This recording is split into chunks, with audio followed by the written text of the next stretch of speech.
We've already spoken about Ivan Toney. Kieran Trippier was an interesting one. Stevie and Ryan and myself out here in the States all woke up to this morning. Happened probably about lunchtime UK time. The speculation linking Kieran Trippier with a swap deal potentially with Joshua Kimmich at Bayern Munich. There's a lot going on with this one, James. You heard anything that would suggest this one might have any semblance of truth? Yeah, so we've done a story on this on the site. It is complicated. Essentially, Bayern want to sign a right back. They did in the summer. They tried very, very hard to get Kyle Walker from Manchester City. Thomas Tuchel was driving that quite strongly. Obviously, Walker ended up staying, and so they've looked at other alternatives. Nordi Mukiele at PSG is their preferred choice, but what they want to do is sign him on a loan for 6 months with an option to buy, whereas PSG want to sell him because they want the money now to then reinvest in their squad. And because this situation is dragged on to the extent that they've not found an agreement, what Bayern are doing is starting to look at alternatives. So they kind of did this.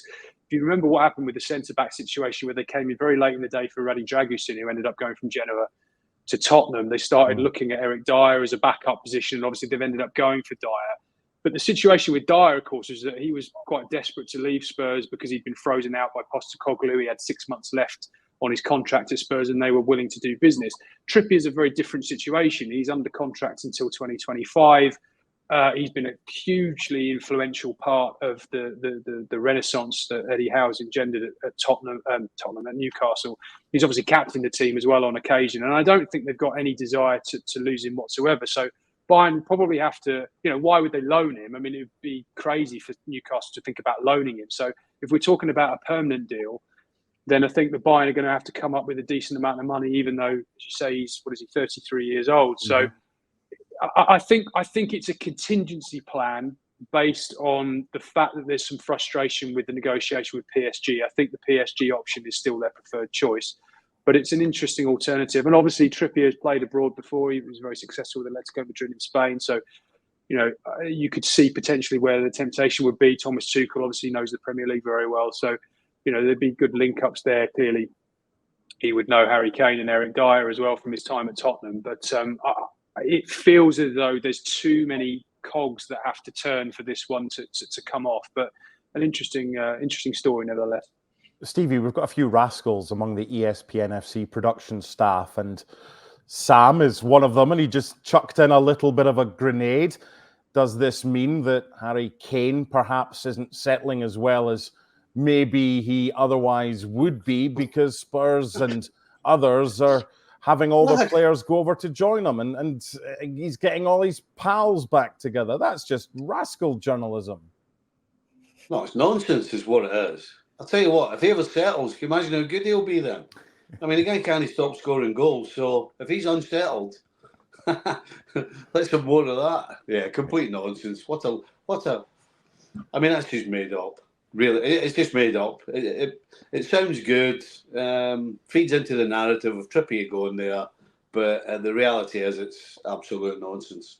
And for Trippier, I actually think this would be a fantastic move because we've seen at 33 years of age the way Newcastle play the game.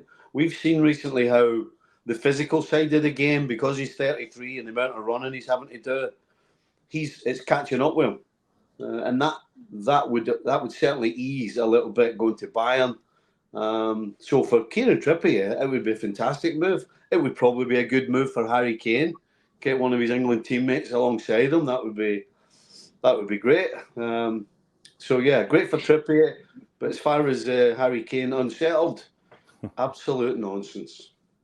Let's end with Ryan and a little opportunity for you to plug your article that you've written on ESPN.com about the January window, but also about Antonio Nusa, who's the Club Brugge winger who's been linked with a move to Spurs. And as I mentioned earlier, one of the topics of your article is maybe looking a little bit outside the box and outside the main leagues. Does this one make sense for you, Ryan? Yeah, I think it's interesting. This window itself has been interesting in how little movement there's been. I think there's been 4 permanent transfers that have happened, and maybe 3 or 4 loans. And Spurs have made 2 moves already, Timo Werner and Dragusin, and then now they're looking at Nusa. And I think, you know, the takeaway from the article is mainly that most of like the money spent in the transfer market is completely useless, essentially. Even if you look at big money transfers, you know, ones that are 50 million or more, those players only play about on average 60% of the minutes for their new team, which is not a lot. That's less than 2/3 of the minutes. There's a stat in the article that club record transfers only play on average 50% of the available minutes for their new club. So given all of that, you know, we've seen Brighton, their approach is to just kind of spread their bets around, right? They're not signing anyone for 50 million. They're going to sign 10 players for 5 million. And if a couple of them hit, then you have these star players that are going to make your team better, more than one that are going to make your team better. And then you can sort of book a massive profit on that. So, you know, that approach requires a little more patience, I think, because a lot of these players aren't going to work out because they're sort of a little bit riskier, I guess. But yeah, the Nusa signing, I mean, I think it just signals that Spurs feel like they're on the threshold, right? They could finish 4th, they could finish 5th, they could drop down. So they need to kind of reinforce the squad a bit. And I think, yeah, the Nusa signing is a little bit outside of the mainstream, not one of the big 5 leagues. So, you know, there's a little bit of signal and savviness behind this move. Finally, James, what do we know about Nusa, this 18-year-old forward from Norway? Well, we should just say that this deal's not done. There's quite a long way to go, and from what I'm told, this wouldn't be for this season. So I think the plan is, what Bruges want to do anyway, is loan him. Well, essentially, if they sell him, is to have him back on loan for the rest of this season, and then he'd join in the summer. And I think that makes a lot of sense from Tottenham's point of view, because essentially so Nusa's a 2-footed sort of wide forward. He's quick, he's skillful. He's exciting a lot of people in Norway. He's quite versatile. He can play in a lot of similar positions. Primarily, obviously, Werner can play off the left. I know Werner can play through the middle as well. But you sort of don't really understand why you'd sign Werner and Nusa in this window. So I think what they're doing is they're signing Werner for now, and they're looking at Nusa for next season.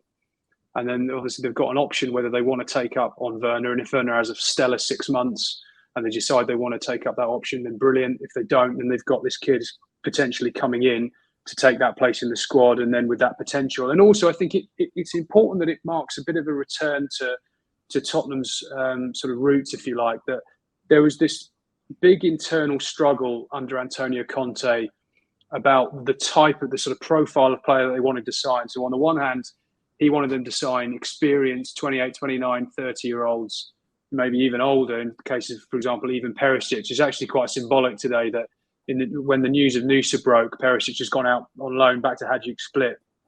I think that says a lot about where Tottenham are now, that they want to go back to their roots of trying to sign younger players who develop them and potentially sell them on for big money, or, of course, develop them into fantastic players who play for years and years for Spurs. So, it makes a lot of sense, particularly, I think, if they can get that deal over the line. Don't forget that Chelsea made an inquiry about him as well, and there are 1 or 2 other Premier League clubs who've looked at him. So they've still got a distance to travel on this one. But I think if they can get him in on a loan, get him in now, but keep him at Bruges and then bring him in the summer, it does make a lot of sense in terms of the way that Postecoglou is trying to build his squad and Tottenham going back to their roots.